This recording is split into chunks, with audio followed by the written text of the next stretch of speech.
is SWBC Mortgage's Cowboys Crosstalk. Check this out. Broadcasting live from the Cowboys Club at the Star in Frisco. Brought to you by A1 Air, the official HVAC and electric partner of the Dallas Cowboys. Blockchain.com. Trusted by millions, trusted by America's team. The National Medal of Honor Museum. Join the mission at mohmuseum.org. And by SWBC Mortgage. Customized solutions to help you meet your personal and business goals. Visit swbc.com. Now, your hosts, Nate Newton and Kevin Gray. Welcome to Week 8 of the National Football League. It is Cowboys Crosstalk live at the Cowboys Club at the Star in Frisco. Kevin Gray of 105 through the fans, 6-time Pro Bowler, 3-time Super Bowl champion. Nate Newton is in the building. Nate, what's going on? Good to see you. Oh, man, I tell you what, it's Christmas time, boy. In October, we done beat over the lines and hit the barrel. Yes, sir. A National Geographic show. Yes, sir. Lions, Tigers, and Bears. Oh, my. We get the Bears version coming up on Sunday. Joining us this week, you can find him on DallasCowboys.com, at Voice of the Star on Twitter. He is none other than Patrick No C Walker joining us on Cowboys Crosstalk. What's going on, man? Hey, man, I'm doing fantastic. Like you said, we're coming off a win, 5-2. Looking to make it 6-2. Let's keep this thing rolling. The Bears come in on Sunday afternoon, and our Cowboys legend this week, he is none other than a 9-year NFL veteran, 15 career interceptions. He rolls with the Tide, proud Alabama Crimson Tide. He is none other than George Teague joining us this week. George, good to see you. Did you win a national championship? Yeah. He won a national championship, too. Just had a 30-year reunion. Yeah. So I'm really good to be back here, talk about this. And like they said, it is awesome that you guys let me come this week after the win. Instead of the week prior to. We're glad that you're in a good mood this week. That's right. Coming in this week, of course, the Alabama Crimson Tide beating up on the Mississippi State Bulldogs this past weekend, handling business after. We won't talk about what happened in Tennessee. We won't talk about that this week. We won't talk about that at all. We will talk about the Cowboys, though. Cowboys 5-2 taking on Justin Fields and the Chicago Bears. It was surprising because I watched Justin Fields and the Chicago Bear football team run for over 240 yards on a Bill Belichick defense on Monday Night Football. And I said, well, I guess I got to pay attention now to what Chicago's doing because they're out here playing a little bit better football with Justin Fields. When you look at this matchup this week with the Chicago Bears, Nate, what jumps out on tape for you offensively for Chicago that you're going to be paying attention to most this week? I think Coach Matt Eberflus, and along with his offensive coordinator, has found the key to unlocking this young Ohio State Buckeye, Justin Fields. I see what this kid can be, and I hope that Coach Quinn see what this kid can be. I watched him on the earlier films. He could not get out of his own way, but some way he went up to Foxborough and he unlocked that key, man. He looked like Houdini. So, hey, it's going to be exciting. I'm telling you, it's going to be exciting, Pat. It's going to be exciting. Well, it is. And when you talk about Justin Fields, my fellow Georgia boy, unfortunately, my dogs winked to Teague. Lost him to the transfer portal in OSU. You got your national title later, man. You all right. You got your national title later. Most certainly. And well-earned, absolutely. But Fields, the thing to keep an eye on, obviously, is going to be his mobility. He's not yet shown that he can transfer the passing ability that we saw at Ohio State over to the NFL level, but he doesn't have the offensive line protection either, so there's a little bit of something that the Cowboys can take advantage of. But when it comes to Justin Fields, you're going to have to make sure that you seal the edges, force him up the middle, and into big guys like this Jonathan Hankins dude that you just brought in, right? Yes. So force him up the middle into that brick wall of Jonathan Hankins, Quentin Bohanna, and those guys, and let them try to eat. George, what did you see on Monday night from Chicago that may present some problems for the Cowboys on Sunday afternoon? Well, the three-headed monster. You guys are only talking about one guy. You're talking about Justin Fields, but David Montgomery, Khalil Herbert, them guys, man, that's when I started getting worried. I was like, okay, you got one little runner that can get out there in the way we haven't done as well as we could with stopping the rush. But now you know how hard it is when you got a mobile quarterback with design runs. Right. And he's scrambling, 3rd and 15, 3rd and 16, converting it. That became, like Nate was alluding to, what is Dan Quinn going to do to keep this guy locked down so he just doesn't get too crazy? You know, you look at a kid and he's trying to find his way. And I'm telling you, a very, very, probably the best athletic quarterback we've faced at this point. And you see this kid can't get out of his own way the first few games. He's trying to figure it out. But they open up, and he completed a few passes early. And then all of a sudden, his scrambling ability comes back. Right. So, I mean, when I look at that right there, I'm like, okay, he finally has something tangible when he goes in there on Monday or Tuesday, whenever there's time to watch the film, and the coach ain't saying, well, you could have did this. Or you could have. The coach is saying, nice read right there. Hey, way to bring it down and get out of there. What way to turn a possible sack for a 10-yard loss into a 20-yard gain. Positive gain, yeah. Yeah. Confidence building. Yes, sir. Confidence This is a confidence builder, man. And what better teams than the Patriots? What better team than the Cowboys? Right. To show that it's been unlocked.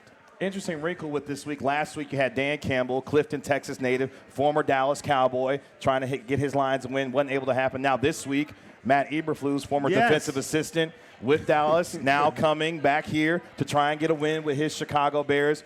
What have you seen from them defensively now without Robert Quinn, who was traded to the Philadelphia Eagles? We won't talk much about that, maybe a little bit later on. But at the same time, what do you see defensively from Chicago that could present some problems offensively for Dallas on Sunday? They know who they are, and that's one thing I like about Coach Matt Eberflus. He gives guys, much like Dan Quinn, this is who you are. This is what you do. The only guy that don't come off the field is Roquan and them two safeties. Speaking of Georgia, by the way. They got two safeties, man. There's that dog. Yeah. They got a guy from Alabama on there, too. Yeah, but I'm just saying. Come on, man. That's right. Smith. We're not forgetting about your time now. Yeah, we ain't forgot about him. Yeah. And you're talking about Brisker, and you're talking about the Jackson kid from Bama. He got 3 picks.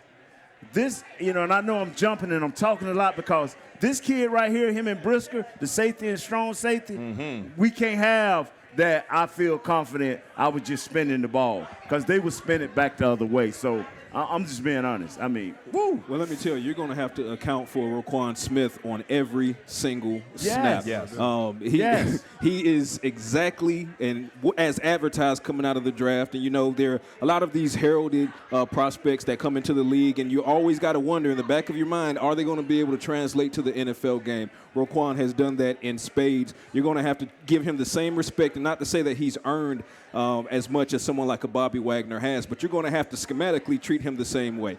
Wherever Roquan Smith is, you better have him accounted for, or you're going to pay for it in both the pass and or the run defense. So you better make sure that you're on your P's and Q's. Kellen Moore specifically, we're talking to him. Your boy got 78 tackles, 45 solos, 2 interceptions. I think he got either forced fumble or recovery, and you don't have to account for him like Bobby Wagner. I think you have to account for him a little bit more. No, I'm saying you're going to have to. I'm saying he hasn't earned everything Bobby has at the NFL level, but I'm saying you better account for him as if he's Bobby Wagner, or you're going to pay for it. Yes, sir. Okay, I'm with you, Pat. What does Chicago present defensively, George, that concerns you going against this Cowboys offense on Sunday? They do have an identity. It is physical and fast, and they're running around, and they're getting after it. And they know how to make turnovers, too, and get to the quarterback. So you got a group that is, man, I'm telling you, and I didn't mean to come on here being nervous like this about this game. Right. But I became that way after I watched the game.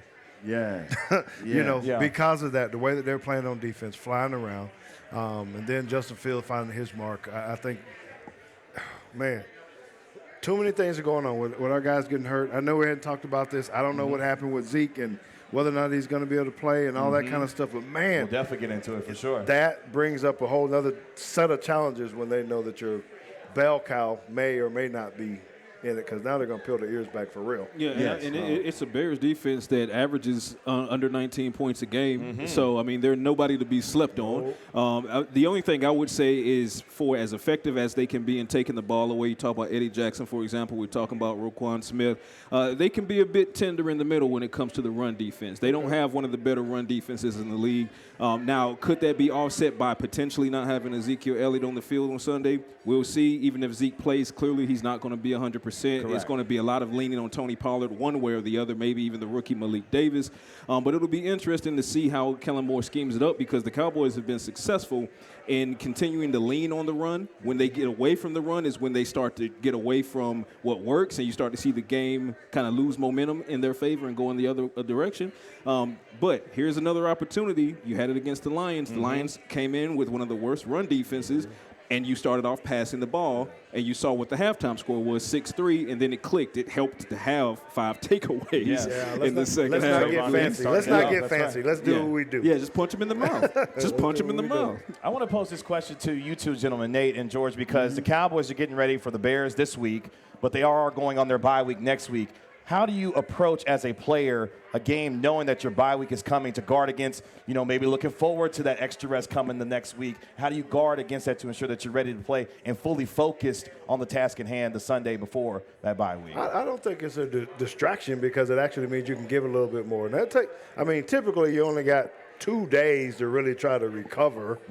Monday, you're doing whatever. Tuesday, you go get your massages or whatever that you got to do. Then you got to be back at it on Wednesday. So knowing that you got another full week, practice isn't going to be that taxing. I don't think that makes you hold back any. It actually gives you, say, hey, I can go ahead and get all into this one this week. Is that the way that you approach a bye week, knowing that you could give a little bit more going, knowing that you're going to get some rest? Me personally, I was thinking about, okay, what's the nearest Popeyes, McDonald's, donut. Let me go get that double cheese. Let me get that double cheese. This is an O-lineman talk. Yeah. I'm going to tell you something.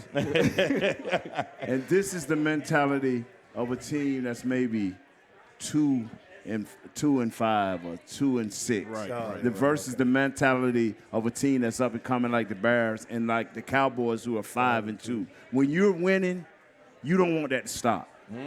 So you're going to do whatever it takes. Especially Coach McCarthy has been so straightforward in who he is and what he believes, and telling him, I trust in y'all. Let me continue to trust you. Do the right things. So these guys are going to be focused. They're gonna know, because they know that coach is gonna take care of them. The league mandates that you get so many days off, so that's already gonna happen. All you have to do, like Teague say, is come in, give it 100%, so you can leave out a winner. You do not want to lose this game and come back in here in Green Bay and my boy Aaron saying, I need a victory. I need a big absolutely. You don't want to lose going into a bye week period. Because that's a whole mental piece. You got to sit on it for 2 weeks. And I said it before, and I'll say it again. Number one, you hate that you lost to the Philadelphia Eagles, and you hate the fashion in which you lost to the Philadelphia Eagles. But I don't know that there was a better time to take a loss, so to speak, because that reminded them that they need to stay focused and get as many wins as they can going into the most critical part of the season, November and especially December. Because if you drop this Bears game because you were looking forward to a bye week and you're looking forward to the 2-piece and a biscuit, then you will have dropped 2 of your last 3 games. 3-piece. How about saying 3-piece? Yeah, with the honey. With the honey. Yeah. With hot sauce. With honey. With the hot Yeah. sauce. 4 for Nate. Yeah. Just saying. Just Fair enough. Offensive lineman, 3-piece. Yeah. You get a 2-piece. The safeties me get wanna the drink 2-piece. You get 2-piece. You get a 2-piece for the safeties, 3 pieces for the O-lineman. But you don't want to go into this bye week with Aaron Rodgers on the other end of it, having lost 2 out of 3 games. So I think the Cowboys are going to remain focused. You see it in Micah Parsons and the energy on that defense. You see it with Dak Prescott. Dak Prescott is going to be his second weekend back. You're not going to tell me Dak Prescott's looking forward to the bye week. Dak Prescott's looking forward to game reps. Yeah. So he's going to have this offense ready to play. At SWBC, customized solutions for individuals and businesses are just a click away. Visit swbc.com to learn more and start your next adventure. It is Cowboys Crosstalk live on the Dallas Cowboys Radio Network. Patrick Walker, 3-time Super Bowl champion Nate Newton, George Teague, our Cowboys legend, in the building at the Star in Frisco. Coming up next, the Cowboys take on the Chicago Bears, but a division rival made a move. Do the Cowboys need to respond in kind? We'll talk about that next on the Dallas Cowboys Radio Network.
SWBC Mortgage's Cowboys Crosstalk.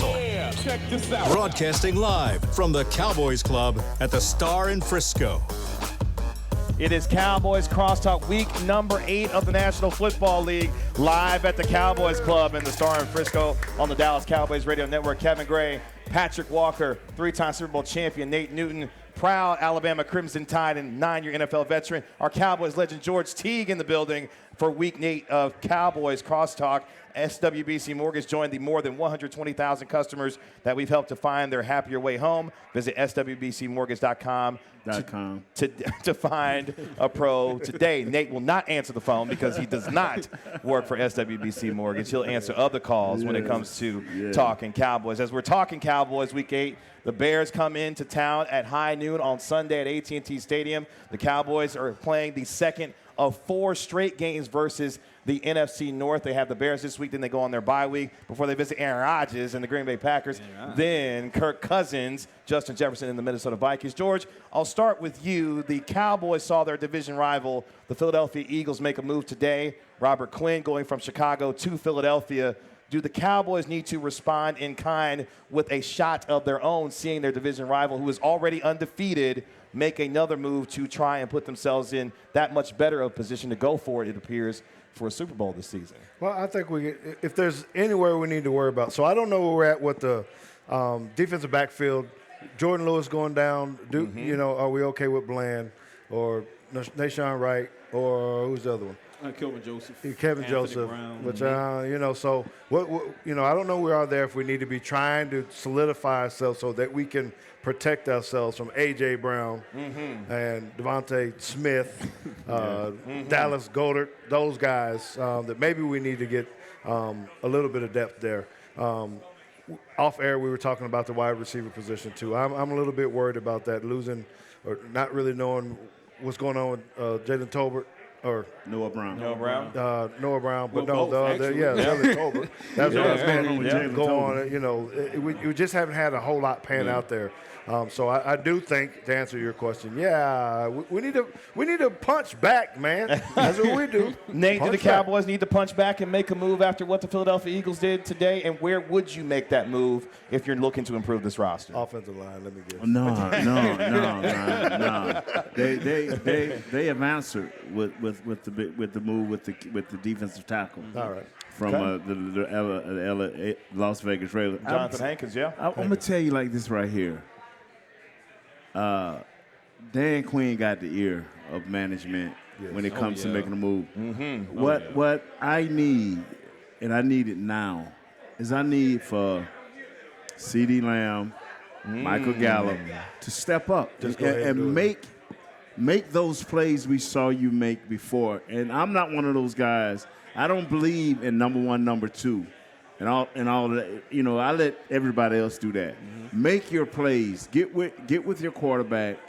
Get with your offensive coordinator or your receiver coach, and let's figure out how we can help you be better at what you're doing. And first and foremost, check yourself so you can make all the small catches, the 5 and out, the 5 and in. The chain movers, because we have to have that. We're a bad third down team, and it ain't just the running; it's the passing too. So that if I make a move, it would be at the receiver. But Brent, we can't call names, but it's some guys out there that can help with this problem. For me, I think the way it should be framed is the Eagles answered the Cowboys in kind, right? The Cowboys landed the first punch in the trade market by going out and getting Jonathan Hankins on Tuesday, and then not 24 hours later, what happens? The Eagles and Howie Roseman, they pulled the trigger on getting Robert Quinn out of Chicago. So I think it was the other way around. The Cowboys did land the first blow. Now, if they're going to follow up with the jab, because I don't think it'd be a haymaker they follow up with, because this team values draft picks, and for a good reason. Now, you want to be careful not to overvalue draft picks. So typically, like a 6th-round pick or a 7th-round pick, that's a flyer for a team that doesn't draft well. But when you're a team that drafts well, that's Donovan Wilson, that's Israel Mukuamu. Those are players that become starters, even Jeff Heaths of the world, right? They can be contributors. So now that the Cowboys have given up that 6th, they got a 7th back with Jonathan Hankins. But they'll probably be a little bit more reserved to double down on that and say, hey, we're going to give up another pick for another guy. Sure. But if it were to happen, I'm with Big Nate and I'm with Joe Teague on this, it would have to be at wide receiver. But be careful with that because you have CeeDee Lamb, and he's supposed to be your number 1. You have Michael Gallup. He's supposed to be your 1B. Noah Brown is what kind of concerns me. Not in the long term. We'll see how it goes because he did not participate in practice on Wednesday. Foot injury, unexpected. Popped up on the injury report, right, yeah. Popped up on the injury report, so draw a red circle around that. Let's see how the week goes. But assuming Noah Brown is fine, you still have an issue at WR4. Jalen Tolbert hasn't panned out just yet. Semi Fehoko is on IR right now. James Washington is on IR, hopefully on his way back. He says he's physically fine. He's working through the final hurdle, which is the mental block of being afraid to, have a recurrent injury. But they're hoping that they can get James Washington back and he can be that contributor at WR4, which is probably why they're not going to pull the trigger on another trade because, again, I believe if they did do that, it'd be wide receiver. I don't see another position that really, really needs it. Everybody keep telling me I'm wrong for this right here. The 3-piece? No. Bad cholesterol, it is. Go Yeah, forward. bad cholesterol. I'm taking extra for that today. Anyway. Get the baked chicken next time. Get the baked chicken. Yeah. Get the white meat. Now I ain't finna mess myself up. I'm going to die. It ain't going to be because I'm eating healthy. Anyway, I'm going to tell you something. It's called shallow cross. It's called 9 route. And it's called skinny post. Okay. And it's called lining up on this hash and running all the way across to the back of the end zone wide as you can. And his number is number 9. Kavonte Turpin. See, little Turpin people time, keep talking about. People keep telling me Take out the crosser. if they The hit. shallow crosser. Take out the shallow crosser. But you don't want the little guy going across the middle. But you know what? If I see safety it, but listen to this. Because George's going to be waiting to pop him. See, everybody keep telling me I'm wrong for thinking that, even that shallow cross. But I seen this guy not once but twice catch a ball, look at a guy, and let him get right to the end of that table and make him miss. Yep, 0 to 100 I real got quick. if we give this guy 1 or 2 passes going down the field somewhere, throw out the shallow cross. Tyreek Hill is thicker than him, probably faster than him, probably even tougher than him. But, brother, if he catch one of them balls and he take off and running, all of a sudden everything we just talked about becomes easier. I don't think they're utilizing. I know they have a package for him. I just don't think they're It ain't the deploying reverse. Well, you know what? I mentioned it. I think it was on Talking Cowboys. Might even been Media Mash with you. Right. I think the Cowboys, because they are 5-2 and they're finding ways to win games, and you guys know as players, that allows your offensive coordinator to not have to go as deep into the playbook as they probably would. So if they were losing games, they go deeper to try to find plays that were working. But when This you're kid ain't no gadget, right? man. No. They worked him in a little right, bit but this past when game. you're One- scraping out wins, I think it's a situation where because the package is there.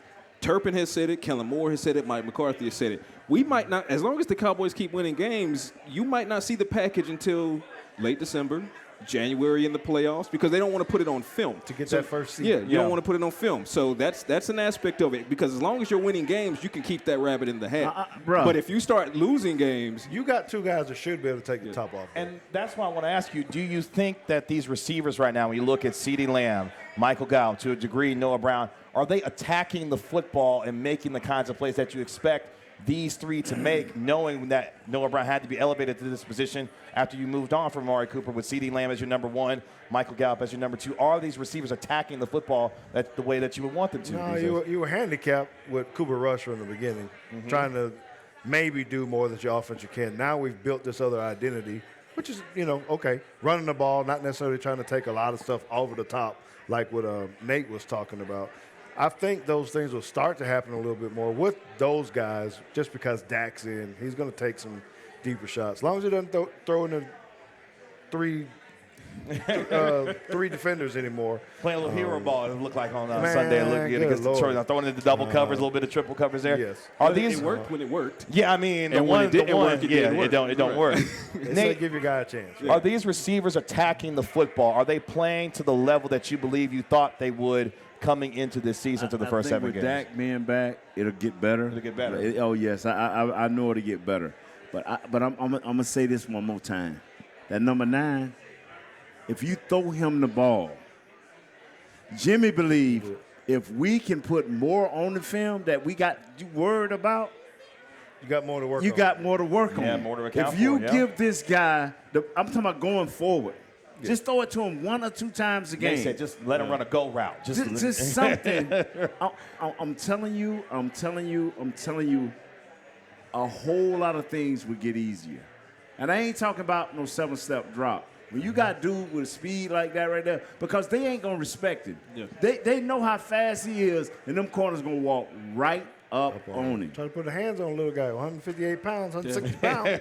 It's going right by. It gotta happen, man. It ain't. It's gotta happen. It's so many that agree, and I'm one of them that agree Yeah. with Big Nate in that, and you as well, Kevin. Turpin needs to be utilized in this offense. I think it has to be a balance struck because you have to make sure that he doesn't become a tell on offense, in that whenever Right. the opposing defense sees number 9 on the field, it's guaranteed a pass, and he's going to be the first read. So they're going to have to play out his reps to the point where if he only gets 2 actual targets, maybe he gets 10 to 12 offensive snaps, and then he's decoy on a lot of those. But even as a decoy, if you send him on a go or on a deep cross, Somebody got to run with it. somebody got to run with him. That's He going to gotta stretch. block. Yeah, that's another thing. gotta I block. will say this though. I think Tyreek is bigger. I don't know if Tyreek is tougher, and I say that because when you talk about Kavonte Turpin, this is a guy who's coming off of a USFL Right, season, an MVP season, Right. and he didn't have a moment off before the Cowboys signed him. He went right into training camp. He's been playing football every day, the day off notwithstanding here and He there. ain't played with 10, 12 plays. Man, stop. He ain't played with 10, 12 Return plays. every now and then. I think there's also an aspect of it from the Bones Fossil standpoint, which is how much are you willing to risk your dynamic returner being borrowed for offense? Because if he gets hurt on offense, Somebody on a needs- shallow, somebody like George on Teague a came shallow across the middle. cross, Yeah, bingo yeah, on what if you you just send said him there. shallow Absolutely. cross, and Man, George Teague is waiting man. for They him. ain't trying to hear that. He ain't trying to hear none of that. You might have just lost your electric return. Oh. I'm saying It is- you got to account for all I'm shocked at contingencies. Nate anyway. 'Cause maybe he needs to go to Popeyes because I'm surprised he didn't say run the ball. Nah, man. See, I believe this, fellas, Those jet and I'm gonna sweeps not say working it out for quick. you? I'm gonna say it quickly. Running settles everybody down, and it keeps everybody honest. Facts. But you got to throw this ball. Yeah. And I tell people, people get it twisted. Coach McCarthy's goal is to run 70 plays a game plus. That's his goal. All I'm asking for is 25 of those 70. You got 50 times to do that thing however you want to do it. Just don't do triple and quadruple reverses. That's all I ask. That's all I ask. I'm with you on It that. is Cowboys Crosstalk live on the Dallas Cowboys Radio Network. Patrick Walker, Nate Newton, our Cowboys legend, George Teague joining us live at the Star in Frisco at the Cowboys Club. Coming up next, we're going to talk a little quarterback for the Dallas Cowboys. Dak is back. How does he build upon what he did, especially in the second half against the Lions, and do that again on Sunday? We'll talk about that next on the Dallas Cowboys Radio Network.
Cowboys Crosstalk. Yeah, check this out. Broadcasting live from the Cowboys Club at the Star in Frisco.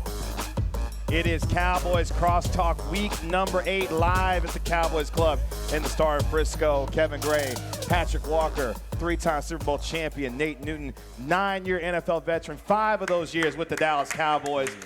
George Teague, our Cowboys legend this week. Appreciate you taking some time out on this Wednesday evening here. Cowboys, Bears on Sunday, high noon, AT&T Stadium, live on the Dallas Cowboys Radio Network. Of course, on your home of the Cowboys, 105.3 The Fan. And, of course, Justin Fields and the Chicago Bears team coming off a win over Bill Belichick and the New England Patriots. I thought one of the more impressive wins this season, given the fact that Chicago, for a while there, didn't look like they could score anything on offense. Then they walk into New England and drop 33 points on the New England Patriots, and they run for over 240 yards in that football game, putting me and a lot of other people on alert. It's like, okay, maybe we do need to pay attention to Chicago coming in. Not that you take any team lightly in this league, but not anything in Chicago that concerns you now that you're looking at this team going into Sunday. But let's talk Cowboys offense a little bit. Dak is back and played well, I thought, in the second half.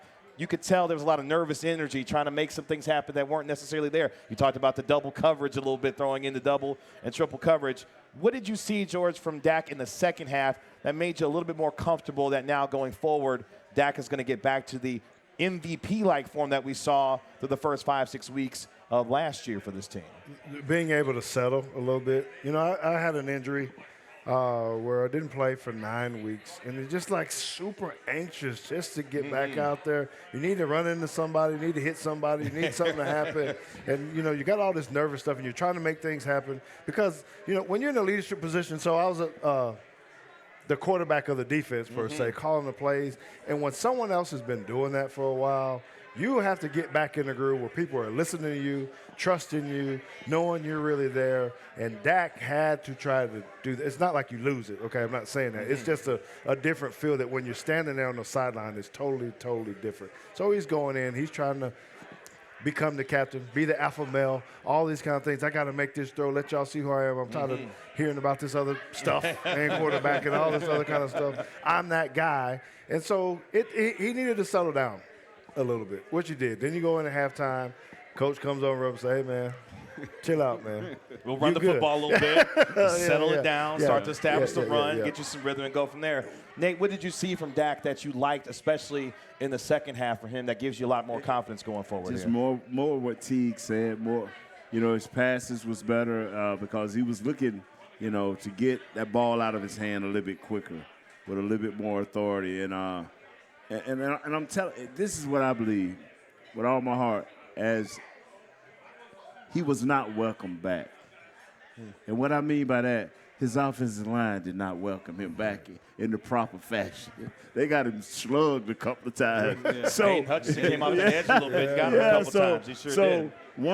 Once he got past his jitters and our offensive line finally settled down, and our receivers started making plays for him, everything started looking well. And I think they'll have a better game plan. And I think our offensive line will block better this week for him to get him off to a quicker start. Because I tell people, we're going to have to throw that ball. You're going to have to throw the ball. So let's get ready. I mean, let's get prepared. Our offensive line has to play better to help him do that. Well, for me, it was the fact that, you know, be it a conversation that McCarthy had with Kellen Moore at some point. It looks like halftime was when the conversation was had. Going into the game, I didn't want to see any more than 25 or 26 throws from Dak Prescott. In the first quarter, it looks like they were going to blow right past that. They settled down in the third quarter. He ended up with, guess what, 25 throws, and they won the game. Of those 6 incompletions, I believe he completed 19 of those 25. 3 or 4 of those, you're like, you can't do that. Like throwing a triple coverage to CD, that was almost an interception. But 2 of those were drops. The first play from scrimmage, the rollout to Noah Brown, that was a drop. And then Noah Brown, the other one wasn't a drop. It was just a freak play. He got flipped, turned into a fumble, you know, but it was a completion. I loved that Dak Prescott settled in for whatever reason. It could be because the run game started to take effect. But I think it was also because he felt like he needed to reward his defense for those takeaways. Because keep in mind, they were down 6-3 going into the half. Yep. Yes, First drive in the third quarter for the Lions, Jared Goff picked off by Diggs. Now, if you're Dak Prescott, you're like, okay, I cannot Gotta go capitalize. 3 and out again. I got to reward these guys. What do? They get back to the run. Big plays from Ezekiel Elliott plus Tony Pollard. They got Dalton Schultz involved. You score. Guess what? Golf comes down, and now it becomes takeaway, score, takeaway, score. Cowboys ended up scoring 3 touchdowns off of 3 of the 5 takeaways by the time you got to the middle of the fourth quarter. So I think Dak Prescott has now settled in. Big Nate made a great point. Terrence Steele and Tyler Smith didn't do him any favors against Aiden Hutchinson. Right. Yeah. Aiden Hutchinson put them both in the spin cycle. Yeah, he did. They hit that B button on him. They put boy. them both in the spin cycle. But this all goes back to being able to lean on the run game and then use that as a play action, because in the third and fourth quarter, you didn't hear Aiden Hutchinson's name once. This is how you keep dominant edge rushers out of the fray. You make them guess. You have them dropping back in coverage. Is it a run? Is it a pass? And play action will destroy all of that. Dak Prescott was very, very effective on his play action throws, which I believe 50 to 60% of his throws were play action, and that led to incompletions being only 6 of his 25 attempts. I just believe this right here, and I could be wrong. I hate fumbling. I hate it with a passion. I think you're right by hating fumbling. I hate fumbling. I think man. you're right by hating fumbling, Nate. But you know what happened to Noah Brown, man? There's nothing really what can you do? Yeah, there's nothing. That's what I'm saying. I want to ask. I want to ask. Your hand down. I want to ask in the a hamster better wheel. athlete than me, because I ain't had to catch no rocks, and you have caught them over the years. Man, that scared me to death. Yeah. Well, he was very athletic because he's about to land on his head, and he found a way to So torque his body. I just so wasn't thinking that. But go ahead on. Great, No, great stuff. you're absolutely right. Ooh, that was scary. that's I'm what- just glad it wasn't in a more critical game. I didn't you know even- what I'm saying? Yes. Statistically, you're going to charge that fumble to Noah Brown, but Right. realistically speaking, what can you do, right? Yeah. You're in the air, you get put in the hamster wheel. All you can do is try to orient yourself while you're spinning at 100 miles an hour and try and hope that when you do hit the ground that you're still sane and intact. No, man, I ain't never fumbled. When I got my interception, I wasn't giving it up. I don't care. I wasn't giving it up. Or I'm taking it to the house.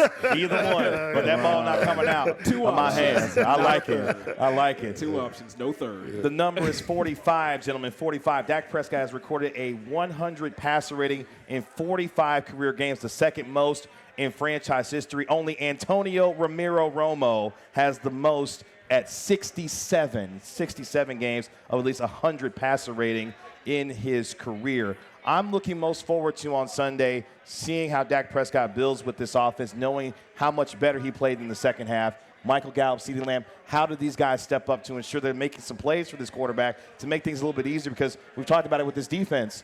You get this defense a lead, you allow them to pin their ears back and go get after the quarterback, and that can spell trouble for Justin Fields on Sunday afternoon if he's got to see guys like Micah Parsons, DeMarcus Lawrence, and others have to get after him on Sunday afternoon. You know what? That's an amazing stat, and I think it's even going to be better this week, the way that he plays, just because of the experience that he had last week, getting back in it, speaking to coaches, being a little bit more efficient with that, talking to the wide receiver, CeeDee Lamb, hey, catch the ball. Yeah. Right? I'm going to hit you. I got you. Whatever hand signals you got to have, get all that stuff taken care of so they can be on the same page. Because it is going to be a dogfight. Noon game, they're different too, and those kind of things. You got a team that's coming in hot like this. There's probably some worry about what's going on. But I feel really, really confident that Dak is going to have a pretty strong game, that our wide receiver core will have a good one, Gallup and CD. You throw in those tight ends. They're having you still got Schultz, Hendershot, Ferguson, all them guys are chipping in. So you got, and they're even now they're probably going to have to use 20. Sorry, Tony Pollard a little bit on what that's going to look like in the pass, some checks down, get him really comfortable so that we can have a big play, maybe the Turpin on a deep over in the back of the end zone, take the top off it in the game. Nate, before we go to break, give me an X factor that will help this Cowboys offense on Sunday against Matt Eberflus and that defense in Chicago. I think they'll blitz us. If Zeke is not in there, against the blitz now. Dak is good against the blitz. But if Zeke is not in there, I know where you're going with this. okay, our other back is not as equipped He's as not good Zeke. at pass protection now. Yeah, so that's an X factor for me. Zeke has to play. If it ain't nothing but third downs, and I don't care if they do know. For real. For me, I'm looking at Michael Gallup. Okay. I think that this is a game that Michael Gallup is Didn't have any catches on Sunday. And Kellen Moore explained that, and he took full accountability, saying we got to get him involved more. He wasn't really targeted. Michael Gallup wasn't against the Lions. I think that changes against the Bears, and I think that will help the issue with third down when you have Gallup making those plays. We've seen what Gallup can do. We've seen what he can do underneath, but more importantly, we've seen that he can take the top off an opposing defense. So I'm looking for I don't know if I want to say a big game just yet, but a contributing game from Michael Gallup. So even if he gets, 3 catches for 70 yards, I think that might be good enough to help I know stay. we don't have much time or whatever. Maybe we got to go to break. But I don't understand how that happens at this level. You got your call sheet. You got your calls by the people. Someone putting little check marks telling you, hey, we ain't threw the ball to him like one time. We got a call. We got a call we can get for him. Involved a little bit. This is the guy you gave a 5-year contract to. You might want to get the ball to him. SWPC PEO helping to alleviate the HR administrative burden that comes with running a business. Leave the worrying to us. Visit SWPCEO.com to find out more. We're going to take our last break on the Dallas Cowboys radio network as Cowboys Crosstalk. Coming up next, we're going to catch up with George Teague, see what he's got going on these days, and we're going to get predictions going into Sunday. How did the Cowboys get a win against Chicago? We'll do that all next on the Dallas Cowboys radio network.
SWBC Mortgage's Cowboys Crosstalk. Yeah, check this out. Broadcasting live from the Cowboys Club at the Star in Frisco. Final segment here on Cowboys Crosstalk on the Dallas Cowboys radio network.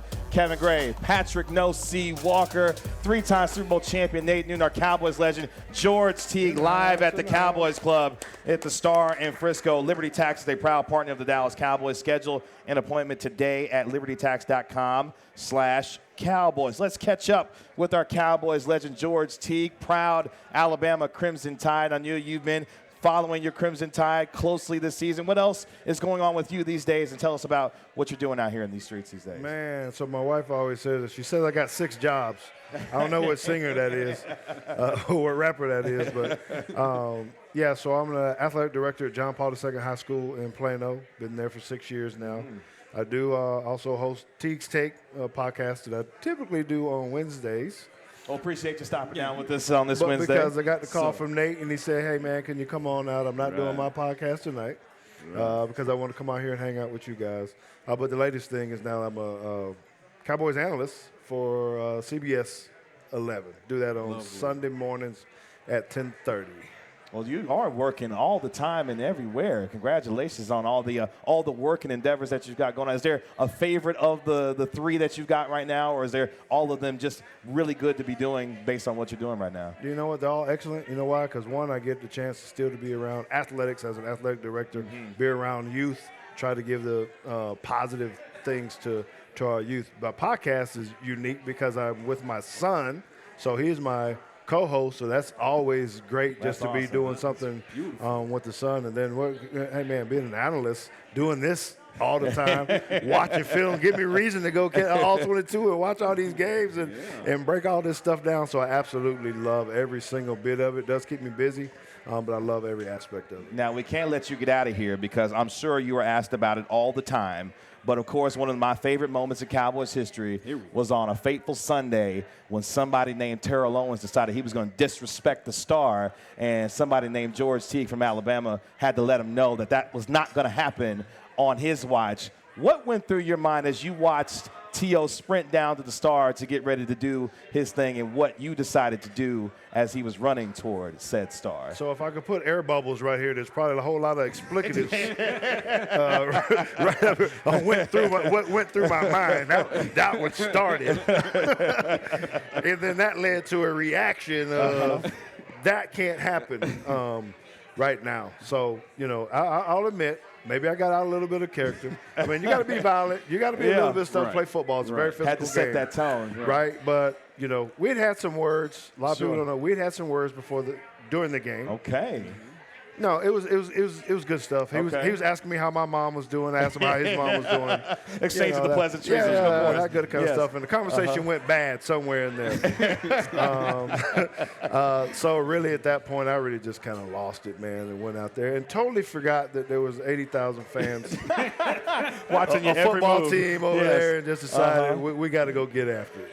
It's interesting because this is the week of the 20th anniversary of Emmitt Smith breaking the all-time rushing record, of course, held by Walter Payton. And I remember later on in that game, obviously, when Emmitt scored, running to the Star, planting that football in the middle of the Star and letting San Francisco know it's what time it is based on what happened. And it's based on what you did earlier in the football game, letting San Francisco know that it wasn't going to happen on that Sunday afternoon. What did you think seeing Emmitt run to the Star and do the same and letting them know that, hey, it was what it is today? Man, it's awesome. One of the things that we did have on our team was a whole bunch of dogs. Yeah. And there wasn't a whole lot of stuff that wasn't going to go down. We had everybody back. We had everybody stuff. I mean, we go eat together. We go hang out together. We do whatever. Sit in the ice tub. It was a true meaning of family.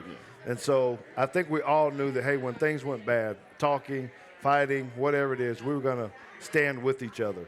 And that is a very proud moment for me when you see things like that. When you got another guy say, hey, I'm in this with you, you know, like a wrestler. We're going to tag team. Yeah, tag team. Whatever, thing, tag team. Let's go get this. So that's pretty cool. Well, speaking of tag team, this offense and defense and special teams, Kavonte Turpin looking to take out the Chicago Bears on Sunday afternoon. It is prediction time, gentlemen, as the Cowboys welcome in the 3-4 Chicago Bears, high noon on Sunday afternoon. You can hear that on the Dallas Cowboys Radio Network, 105.3 The Fan, and that game will also be on Fox as well if you're going to be watching the game on television. Nate, I know what you're going to say. I know you're not even going to give me a score. Just tell me how the Cowboys beat Chicago on Sunday afternoon. Just being consistent. And I think like I said, the young kid from Ohio State, the young Buckeye, I think the light has went on in his mind. What we're going to have to do is light him up. We're going to make sure the run game don't get started and light him up. Let Parsons, number 90, which is DeMarcus Lawrence, let Armstrong loose on young Sam. Just let him loose. Turn him loose. And then when he think that is enough, let Donovan Wilson hit him right in his forehead. Speaking of great safety play, Donovan Wilson. Yeah. Quickly, give me a score and how the Cowboys get it done on Sunday, Patrick. I think the Cowboys, they're going to have to get out to a fast start. This Chicago Bears offense is known for running but not known for passing. We just talked offline about their top 3 targets having only 1 touchdown. If you get off to a fast start, you're going to force the game onto the shoulder of Justin Fields, something he's not proven he can do just yet at the NFL level. Doesn't have the targets and the receiving core to do it. You do that, now you can pin the ears back of Micah Parsons, DeMarcus Lawrence, and those other guys, Sam Williams, Dorrance Armstrong, and you've seen Justin Fields being a young quarterback. If you bully him early, he starts to kind of get defeated mentally, and then it kind of tailspins from there. So give me the Cowboys in this one, 27-13. I think the Bears only get 1 touchdown here. George, the last time Matt Eberflus saw Dak Prescott on the field, he was a member of the Indianapolis Colts as a defensive assistant. Shut him out in the last time that they were in Indianapolis. How do the Cowboys avoid that this time, taking on Matt Eberflus on Sunday? No, man. I think we're going to have pretty good success with them. I don't think they're going to throw the ball very well on us. I think they're going to try to do it. I think they have 2 rushing touchdowns, so that'll give you a hint. But I'm going to say that we're going to win the game. Okay. 24-17. I like it. They get 2 touchdowns. But my key is what they were talking about. On defense, we need to make sure we rush in our lanes. So we're talking about Sam and Mike and all them. They like to get up the field and run past the quarterback. We cannot do that because he's going to step up and get gone. So we need to make sure that as we're being aggressive, putting the pressure on them, that we stay in our rush lanes. Hankins is waiting for them. Jonathan Hankins is waiting for him now. You know, I'm going to tell you something. I knew we had did something with Hankins. I say, this morning I was pulling up around about 7, 8, 9 o'clock. I saw a big meat packing truck out there. I say, he in the back of that truck, man. We got this dude, That's man. a big boy. That was in your dream. My man goes 6'3", 340, taking up And that can middle. move a little bit. Can move a little bit. Hopefully keeping things clean for Leighton Vander Esch, Micah Parsons, Anthony DeBar to get after it on Sunday. I'm going to go Cowboys 24, Chicago 10 on Sunday. I think the Cowboys find a way to get it done on the ground. Maybe a special teams touchdown from Kavonte Turpin. Maybe a little bit of Turpin time on Sunday. But I'm going to take the Cowboys 24-10. Like building that momentum going into that bye week before they take on Aaron Rodgers and the Green Bay Packers in the frozen tundra. Then they take on Kirk Cousins. You like that in Minnesota, along with Justin Jefferson. It is week 8 of the National Football League. We appreciate our Cowboys legend, George Teague, joining us this week here on Cowboys Crosstalk here on the Cowboys Radio Network. From my man, Nate Newton, good to see you once again, sir, as always. 3-time Super Bowl champion and 6-time Pro Bowl. Patrick No. C. Walker of DallasCowboys.com. My name is Kevin Gray. This has been Cowboys Crosstalk on the Dallas Cowboys Radio Network, live from the Cowboys Club at the Star in Frisco. Y'all be good and enjoy week 8 of the NFL. We'll talk to you next week. This has been a production of DallasCowboys.com and the Dallas Cowboys Football Club.